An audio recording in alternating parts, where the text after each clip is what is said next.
அயோத்தி வந்து ராமர் பிறந்ததாக நம்பப்படுது. இதில் சயின்ஸ்க்கெலாம் வேலை இல்லை, பிறந்தாரா பிறக்கலாம் நம்பிக்கை தான். இந்தமாதிரி மற்ற மதத்துடைய கோயில்களை இடிச்சிட்டு இந்து கோயில் கட்டுறாங்க அப்படிங்கிற மாதிரியான அது இப்போ நீங்கள் ராமர் கோயிலை ஆதரித்தாலே அந்தமாரி ஒரு எண்ண ஓட்டம் வந்துடுது. இந்த வித்தியாசங்களை எல்லா மதங்களும் புரிஞ்சுக்கிட்டான்னு வச்சு இந்த கோயில் பிரச்சனை வராது. நம்ம கோயில் அடிச்சிட்டாங்க, அவங்க எந்த கோயில் அடிக்கக்கூடாது. கோயிலுக்கு போகிற பக்தர்களை விட கோயிலில் இருக்கிற பக்தர்கள் பக்தி குறைஞ்சிருது. இது எல்லா கோயிலும் நம்ம பார்க்குறோம். அயோத்தி கோயிலுக்கு இத்தனை வருஷம் சண்டை, எத்தனை உயிர்கள் பலி, எத்தனை தியாகங்கள், எத்தனை விஷயங்கள். அந்த கோயிலில் இன்னைக்கு முறைகேடு இருந்தால் பரவாயில்ல, டொனேஷன் வரும்பொழுது முறைகேடு. டொனேஷன் கொடுத்தது விஹெச்பி எல்லாருமே கொடுத்துருக்காங்க. ஆனால் இப்போ எல்லாம் ஏன் ஒதுங்குறாங்க? இதுதான் அந்த டெம்பிள் மேனேஜ்மெண்ட்டில் இருக்கிற கான்ஃப்ளிக்ட். நீங்கள் திருவண்ணாமலை தனியாக கொடுத்தீங்கன்னா தனியாக இருக்குது, அந்த கோயிலில் ஒரு முறைகேடு நடக்குதுன்னா யாருக்கு பொறுப்பு இருக்குது? இப்படி உட்காந்து அரெஸ்ட் பண்ணலாம், நியூஸ் ஆக்கலாம், அப்புறம் என்ன கண்ட்ரோல் இருக்கும்? அட்லீஸ்ட் அரசாங்கம்னா அந்த ஊழியருக்கு எக்ஸ்ட்ரா ஒரு ஃபியர் இருக்கும். கோவில் சொத்து குலநாசம் அப்படிலாம் சொல்லுவாங்கல்ல, அந்த ஒரு ஃபியர் கூட இருக்காது. அதாவது பக்தி இருந்துச்சுன்னா இருக்கிறத கொடுத்துட்டு போவான் கடவுள்கிட்ட, பக்தி இல்லைன்னா கொடுக்க மாட்டான் கடவுள்கிட்ட. நீ இந்து அப்படிங்கிறதுக்காக நான் தப்பு செய்ய அலோவ் பண்ணிடுவேன் அப்படிங்கிறதுல கண்டிப்பாக பார்க்கல, சேஃப்கார்ட் பண்ணவும் பார்க்கல அந்த கவர்மெண்ட். யாத்ரீக நேயர்களுக்கு அன்பு வணக்கம். நம்மோடு சரவணகுமரன் ஐஆர்எஸ் இணைந்திருக்காங்க. சார் வணக்கம். வணக்கம். வணக்கம் சார். கோவில்கள் கட்டுற பணி அப்படிங்கிறதுல இப்போவுமே சின்ன சின்ன பிரச்சனைகள் இருக்கும். ஆனால் அதே நேரத்தில் ஒரு பெரிய கோவில் கட்டுறாங்க, சரித்திர முக்கியத்துவம் வாய்ந்த கோவில் அப்படின்னா நம்ம சமீபத்தில் பார்த்ததில் அயோத்தியில் ராமர் கோவில். அந்த கோவில்லையும் முறைகேடுகள் நடந்திருக்கு அப்படிங்கிற ஒரு பெரிய லெவலில் புகாராக போயிருக்கு சார். நானும் அதை செய்திகளில் பார்த்தேன். ரொம்ப மனம் வருத்தக்கூடிய ஒரு செய்தியாக தான் நான் அதை பார்க்குறேன். ஏன்னா இந்த அயோத்தி கோயிலில் நிறைய கான்ட்ரவர்சிஸோடு தான் அந்த ராமர் பிறந்ததுலேருந்தே, ஆமாம், ராமர் பிறந்ததுலேருந்தே அங்கே பஞ்சாயத்து பிரச்சனை தான் நமக்கு. அவர் வந்து நிறைய சாதனைகளை பண்ணி ஒரு பெரிய ஒரு வேல்யூ சிஸ்டத்தை க்ரியேட் பண்ணி ஒரு பாரத நாகரிகத்துக்கு கொடுத்துட்டு போயிட்டார் ராமச்சந்திரமூர்த்தி. ஸோ இது அதை அந்த வேல்யூவை தாங்கி காப்பாற்றுறதுலேயும் தாங்கி பிடிக்கிறதுலையுமே ஒரு இந்தியாவுக்கு ஒரு 2000-3000 வருஷமாக ஒரு போராட்டம் தொடர்ந்துட்டுருக்கு. ஏன்னா அவர் உருவாக்கின வேல்யூ சிஸ்டம் தான். அதனால தான் அவருக்கு பேர் வந்து மரியாதை புருஷோத்தம, தி எக்ஸ்ட்ரீம் ரூல். இதுக்கு மேலே ஒரு விர்ச்சுவில் ஒன்றும் கிடையாது, இதுக்கு மேலே ஃபிலாசபியில் ஒன்றும் கிடையாது, இதுக்கு மேலே நல்லதில் ஒன்றும் இல்லை அப்படிங்கிற மாதிரியான ஒரு விஷயம். இந்த கோயிலில் வந்து இப்போ ஒவ்வொருத்தங்களுக்கும் ஒரு மாதிரி பார்வை இருக்கும். அயோத்தியில் எனக்கு என்ன பார்வை அப்படின்னா, இப்போ வந்து ஏற்கனவே இருந்த அங்கே வழக்கு நடந்தது, புதுசாக கோயில் கட்டப்பட்டதில் இந்த போராட்டம் ஒரு 500 ஆண்டுகளுக்கு முன்னாடி இருந்து ஆரம்பிக்கிற போராட்டம். அதாவது முகல்ஸருடைய கடைசி பீரியடில் இங்கே வந்து ராமர் கோயில் இருந்ததை இடிச்சிட்டிங்க, அதை கட்டணும் அப்படின்னு அப்படி ஆரம்பித்து இதுக்காக நம்ம குமரகுருபர்லாம் கூட போய் பேசியிருக்காருங்கிற மாரி ஒரு செய்திகள்லாம் உண்டு. பல சாமியார்கள் போய் பேசி அந்தந்த டெல்லியில் இருந்த ராஜாக்கள்கிட்ட பேசி இது இதை பண்ண முடியுமான்னு ஒரு போராட்டம். அந்த போராட்டத்துடைய முடிவு வந்து இப்போ கடைசியாக பாரத பிரதமர் நரேந்திர மோடிஜிக்கு அந்த கோயில் கட்டுறதுலாம் வந்திருக்கு. இப்போ சில இது வந்து பலவிதமான எண்ண ஓட்டங்களையும் மக்கள்கிட்ட உண்டாக்கிருச்சு. அதாவது இந்தமாதிரி மற்ற மதத்துடைய கோயில்களை இடிச்சிட்டு இந்து கோயில் கட்டுறாங்க அப்படிங்கிற மாதிரியான அது இப்போ நீங்கள் ராமர் கோயிலை ஆதரித்தாலே அந்தமாரி ஒரு எண்ண ஓட்டம் வந்துடுது. அதில் நான் எப்படி பார்த்தேன்னா, இப்போ ஒரு பெத்லஹேமில் இருக்க சர்ச்சுக்கும் ஜெருசலத்தில் இருக்கிற சர்ச்சுக்கும் மற்ற இந்தியாவில் இருக்கிற சர்ச்சுக்கும் வித்தியாசம் உண்டு. ஏன்னா ஒரு ஜீசஸை ஃபாலோ பண்ணுற ஒருத்தருக்கு வந்து பெத்லஹேமில் இருக்க சர்ச் வந்து ஹைலி எமோஷ்னல், ஜெருசலத்தில் இருக்கிற சர்ச் வந்து ஹைலி எமோஷ்னல். ஏன்னா அங்கே ஜீசஸ் பிறந்த இடம் பெத்லஹேம், அவர் பேசிய இடங்கள் ஜெருசலம். அதுக்கடுத்து பார்த்தீங்கன்னா மற்ற சர்ச் இன்றைக்கி பார்த்தீங்கன்னா தமிழ்நாட்டில் ஏகப்பட்ட சர்ச் உண்டு. அதில் வேளாங்கண்ணி சர்ச்சு கொஞ்சம் எமோஷனல் ரொம்ப வருஷமாக இருக்கிறதுனால. மற்ற சர்ச்சு பார்த்தீங்கன்னு வச்சுக்கோங்க, புதுசாக வீடு மாரி கட்டியிருப்பாங்க. இப்போ இது எல்லாமே ஈக்குவல் பண்ணக்கூடாது. So Bethlehem church, Jerusalem church, அடுத்த லெவலில் வேளாங்கண்ணி, இதெல்லாம் ஒன்று. அதுமாரி இந்துசத்தில் அயோத்தி வந்து ராமர் பிறந்ததாக நம்பப்படுது. இதில் சயின்ஸ்க்கெலாம் வேலை இல்லை, பிறந்தாரா பிறக்கலாம் நம்பிக்கை தான், எல்லாமே இதில் நம்பிக்கை தான். ஸோ அப்போ அந்த இடத்துல கோயிலுங்கிறது ஒரு இந்துக்களுக்கு, ராமருடைய பக்தர்களுக்கு என்னடா பிறந்த இடத்துல கோயில் இல்லையா அப்படிங்கிற ஒரு வருத்தம் இருக்குல்ல. நீங்கள் இன்ட்ரெஸ்டிங்காக ஒரு போயம் இருக்குது, முகல் எம்பரர், கடைசி எம்பரர் ஜாஃபர் அப்படின்னு ஒரு எம்பரர். அவர் தான் கடைசி. அவர் தான் பிரிட்டிஷ் என்ன பண்ணுறாங்கன்னா, நம்ம அந்த 1857 அப்புறம் அவரை பர்மாக்கு அனுப்பி அங்கேயே அவர் சமாதி ஆயிடுறார். அப்போ அவர் ஒரு எழுதுறாரு, நான் எவ்வளோ ஒரு பூவர் இந்த ஜாஃபர், எனக்கு இந்தியாவில் என்னை புதைக்கிறதுக்கு ஒரு 6 அடி இன்னைக்கு கிடைக்கல, 6 அடி கிடைக்கல. How poor this Jafar is. I could not secure 6 yards for myself in my homeland எழுதுறாரு. ஒரு முகல் கிங் வந்து ஆப்கான் முஸ்லீம்ஸ். ஆனால் அவருக்கு வந்து அவங்க தலைமுறை வந்து இங்கே செட்டில் ஆனதில் ஒரு 350 வருஷத்தில் அவருக்கு ஒரு உணர்வு வந்துடுது, இந்தியா தான்டா என்னோட மண்ணுன்னு, என்னோட ஹோம்லேண்டுன்னு. அவருக்கு இந்தியா ஒன்று தான், பர்மா ஒன்று தான், ஆப்கான்கார் இருக்குது. இருந்தாலும் அவர் ஒரு ஃபீல் அட்டாச்மெண்ட் அட்டாச்மெண்ட் வந்துருச்சு, அதை நம்ம உணர்றோம். அப்போ அவர் அதை எழுதுறாரு. பர்மாவில் அவர் சமாதி ஆயிடுறாரு, லாஸ்ட் எம்பரர் ஆஃப் முகல். அதோட முகல் சாம்ராஜ்யம் முடிஞ்சு பிரிட்டிஷோடைய full fledged government of India form ஆகிடுது. ஸோ நம்ம என்ன புரிஞ்சுக்கிறோம், ஒரு 300 வருஷத்தில் அந்த மண்ணை நேசிக்கக்கூடிய அளவில் ஒரு ஆப்கான் முஸ்லீம் வரும்பொழுது, ஒரு 3000-4000 வருஷம் வரலாறு இருக்கும்போது அவர் பிறந்த இடத்துல ஒரு கோயில் கட்டக்கூடாதா அப்படிங்கிற ஒரு எண்ண ஓட்டம் தான் இப்போ எங்களுக்கு. அதுமாதிரி தமிழ்நாடை பொறுத்தவரை நம்ம நினைக்கிறோன்னா, இப்போ திருப்பரங்குன்றம், திருச்செந்தூர், பழனி, இந்தமாரிலாம் இதெல்லாம் வந்து ஒரு 3000-4000 வருஷமாக அந்த இடம் முருகனுக்கு சொந்தமானதுன்னு நம்ம நம்புகிறோம். அந்த மலை முருகனுக்கு சம்மந்தமாக நினைக்கிறோம். ஸோ இந்த முருகன் கோயிலையும் இன்னொரு முருகன் கோயில் எங்கேயா நீங்கள் வந்து விழுப்புரத்தில் கட்டி வச்சுருப்பீங்க, உங்கள் சொந்த இடத்துல 100 கோடியோட போட்டு கட்டி வைப்பீங்க. இருந்தாலும் இந்த திருப்பரங்குன்ற எமோஷன் வேறு, விழுப்புரத்தில் இருக்க புது முருகன் கோயிலோட எமோஷன் வேறு. இந்த வித்தியாசங்களை எல்லா மதங்களும் புரிஞ்சுக்கிட்டான்னு வச்சுக்கோங்க, இந்த கோயில் பிரச்சனை வராது.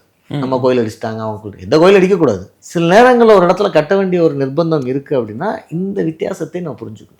அதை புரிஞ்சுக்கிட்டோம்னா அவங்கவங்க மதத்தில், அவங்கவுங்க பூர்வீகத்தில் அங்கங்கே அழகான கோயில்கள் அந்தந்த இடத்துல இருக்கணும். மதுரானா கிருஷ்ணருக்கு இருக்கணும். அந்த மாதிரியான விஷயங்கள் நம்ம, அதுதான் என்னோட முதல் பார்வை. ஏன்னா ராமர்னு சொன்ன உடனே நான் வந்து ராமரை சப்போர்ட் பண்ணுறேன்னா நான் வந்து இங்கே இருக்க எல்லா கோயிலுக்கும் மற்ற கோயிலெலாம் விரும்பவில்லை அப்படிங்கிற ஒரு அர்த்தம் வந்துடுது. அது தெளிவுபடுத்துறதுக்காக தான் இவ்வளோ தூரம் கொஞ்சம் ஜாஃபர் வரைக்கும் இங்கே சொல்ல வேண்டியதாக இருந்துச்சு. எனவே இவ்வளோ கஷ்டப்பட்டு வந்த கோயிலில் இப்போ பார்க்குறோம் ஒரு முறைகேடு. இது என்ன பார்க்குறேன்னா, கோயிலுக்கு போகிற பக்தர்களை விட கோயிலில் இருக்கிற பக்தர்கள் பக்தி குறைஞ்சிருது. இது எல்லா கோயிலும் நம்ம பார்க்குறோம். பக்தர் நடந்து போகிறான், ஆனால் கோயிலுக்குள்ளே இருக்கான்ல சாமி பக்கத்தில், நிறைய பேருக்கு பக்தி குறைஞ்சிருது. இன்ஃபேக்ட் ஒரு பயமும் குறைஞ்சிருது. வாசலில் உட்காந்துட்டு ரீல்ஸ் பார்த்துட்டு இருப்பாங்க, ரீல்ஸ் பார்க்குறாங்க, தண்ணி அடிச்சுட்டு கோயிலுக்கு வர்றாங்க. அதில் கொஞ்சம் அதிகபட்சமாக எப்படின்னா அப்படி ரீல்ஸ் பார்த்துட்டே விபூதியை அப்படி கையில் போட்டுருவாங்க. அது எப்போ நான் பார்க்குறேன்னா 2 விஷயம் பார்க்குறேன். ஒன்று பக்தி குறையுது, இல்லைன்னு பயம் குறையுது. பக்தி குறையிறது அவன் தனிப்பட்ட விஷயம். வேலைக்கு சார் நான் வேலைக்கு வந்திருக்கேன், அர்ச்சனை பண்ணணும், அதே என் வேலை. காலைல ஒரு அர்ச்சனை, மதியம் ஒரு அர்ச்சனை, ஈவினிங் ஒரு அர்ச்சனை, 4 சூடம் போட்டு நான் 5 சூடெல்லாம் போட்டு அணைக்கிறதுக்கெலாம் கை கஷ்டப்படக்கூடாது. அப்படிலாம் வந்து நீ ஒர்க்கை டிஃபைன் பண்ணிட்டா பக்தி இல்லைன்னு அர்த்தம். அட்லீஸ்ட் வேலையாவது பார்க்குறான்னு அர்த்தம். ஆனால் பயம் குறைஞ்சிட்டா தப்பு பண்ணிடுறாங்க. ஸோ இந்த இதை வந்து நம்ம வந்து இந்தமாரி எபிசோட் நிறைய பார்க்குறோம். அயோத்தி கோயிலுக்கு இத்தனை வருஷம் சண்டை, எத்தனை உயிர்கள் பலி, எத்தனை தியாகங்கள், எத்தனை விஷயங்கள், எத்தனை லட்சம் பேர் இன்றைக்கி வந்து சரி ஒரு கோயில் கட்டாங்கன்னு போகிறாங்க. அந்த கோயிலில் இன்னைக்கு முறைகேடு நடந்தால் பரவாயில்ல, டொனேஷன் வரும்பொழுது முறைகேடு. டொனேஷனுக்கு எவ்வளோ பேர் ஒர்க் பண்ணாங்க, பெரிய டீம் ஒர்க் பண்ணாங்க. சரியா, ஆல் இந்தியா லெவலில் அங்கங்கே அசோசியேஷன் ஒர்க் பண்ணாங்க. இந்த விஷயங்களில் வந்து இதெல்லாம் உணர்வுபூர்வமாக எனக்கு தான் ஞாபகம் இருக்குது. 90களில் அந்த 89 வந்து செங்கல், அப்போலாம் எங்களுக்கு அரசியல் தெரியாது, நாங்கள்லாம் ஸ்கூலில் படிக்கிறோம். நாங்கள் கிரிக்கெட் விளாண்டுட்டு இருந்தோம் எங்கள் பெருமாள் பக்கத்தில். அங்கே செங்கல் அடிக்க வச்சுருந்தாங்க. அப்போ நாங்கள் வரும்போது அன்றைக்கி டக்குன்னு கூட்டம் கம்மியாக இருந்தாலும் நாங்களாம் தான் செங்கல் எடுத்து லாரியில் வைக்கிறோம். அன்றைக்கி கட்டுறதுக்கு செங்கல் எல்லா இடத்துலையும் கரசேவை செங்கல். ஸோ அங்கேருந்து அப்போமே ஆமாம் 89ல் விளையாண்டுட்டு இருந்தனால எங்களை கூப்பிட்டாங்க. நாங்கள் எடுத்து ஒரு எல்லா ஊர்லேருந்தும் 20 செங்கல் 30 செங்கல் அப்படி எடுத்து அது சாமி கும்பிட்டு வைப்பாங்க. 90ஸில் தானே அது 89. அப்புறம் இப்போ டொனேஷன்லேயும் நாங்கள்லாம் எல்லாம் இறங்கி நம்மளும் முடிஞ்ச அளவு டொனேஷன்லாம் வாங்கி கொடுத்துருக்கோம். அந்த உரிமையே நமக்கு இருக்குது, நம்மகிட்ட ஸ்லிப் இருக்குது, அது கேட்குறதுக்கு நமக்கு உரிமை இருக்குது. சரி, தனிப்பட்ட முறையில் நம்ம வந்து ஒரு 1 லட்ச ரூபா கொடுத்துருக்கோம். சரி, இந்த இடத்துல வந்து உணர்வுபூர்வமாக அந்த இடத்துல ஒரு கோயில் வரணும் அப்படிங்கிறது. ஸோ இப்போ அந்த இதில் பார்க்கும்போது இவங்களுக்கெல்லாம் வந்து ஒரு பயம் குறைஞ்சி போய் அதுலேயே பணத்தை எடுக்கிறாங்கன்னு பார்க்குறோம். இப்போ விஹெச்பி என்ன சொல்லுது, இதில் வந்து முறைகேடில் எங்களுக்கு சம்மந்தம் இல்லை, அதெல்லாம் அந்த கமிட்டி தான், அந்த கமிட்டி என்ன பண்ணுறாங்களோ அது அவங்க தான் ஆன்சரபிள் அப்படின்னு இவங்க ஒதுங்கிறாங்க. கோயிலை கட்டினது, மெயின்டைன் பண்ணுறது, டொனேஷன் கொடுத்தது விஹெச்பி எல்லாருமே கொடுத்துருக்காங்க. ஆனால் இப்போ எல்லாம் ஏன் ஒதுங்குறாங்க? இதுதான் அந்த டெம்பிள் மேனேஜ்மெண்ட்டில் இருக்கிற கான்ஃப்ளிக்ட். இப்போ நான் ஒரு பாயிண்ட் எப்போயுமே ஸ்ட்ராங்காக சொல்கிறேன். ஏன்னா தமிழ்நாட்டில் இந்தியா முழுக்க கோயில்களை வந்து அந்தந்த மதத்திட்ட கொடுக்கணுன்னு இருக்குது. நாம் வந்து அது கொஞ்சம் எப்பயுமே நான் சிம்பாலிக்காக எதிர்க்கிறேன். ஏன் அப்படின்னா, விரும்பினாலும் விரும்பாவிட்டாலும் இந்து மதத்தில் வந்து யார்கிட்ட கொடுக்குறங்கிற ஒரு பஞ்சாயத்து இருக்குது. இன்றைக்கி டாமினன்ட் காஸ்ட்டு, பயஸ் காஸ்ட்டு, இந்த மாதிரிலாம் நிறைய ப்ராப்ளம் இருக்குது. அப்போ இது யாராவட்ட போகும்போது அது எல்லாத்துக்கும் ப்ராப்ளம் வரும். ஸோ பொதுவாக இருக்கக்கூடிய அரசாங்கம் தான் ஒரே ஆள். இப்போ அரசாங்கம் சரியாக பண்ணுறதோ தப்பாக பண்ணுறதோ, அரசாங்கத்துலேயும் தப்பு நடக்கலாம், ஆனால் அட்லீஸ்ட் ஒரு காஸ்ட் ஐடென்டிட்டி வரல அப்படிங்கிற விஷயத்தினால நம்ம அதை வந்து இப்போ இவங்க என்ன சொல்கிறாங்க, சார் அந்த கமிட்டி தான் தெரியும்னு இண்டிவிஜுவல் தலையில் போடுறோம். இப்போ அதே தான் எல்லா கோயிலையும் வரும். நீங்கள் திருவண்ணாமலை தனியாக கொடுத்தீங்கன்னா தனியாக இருக்குது, அந்த கோயிலில் ஒரு முறைகேடு நடக்குதுன்னா யாருக்கு பொறுப்பு வைக்கிறது?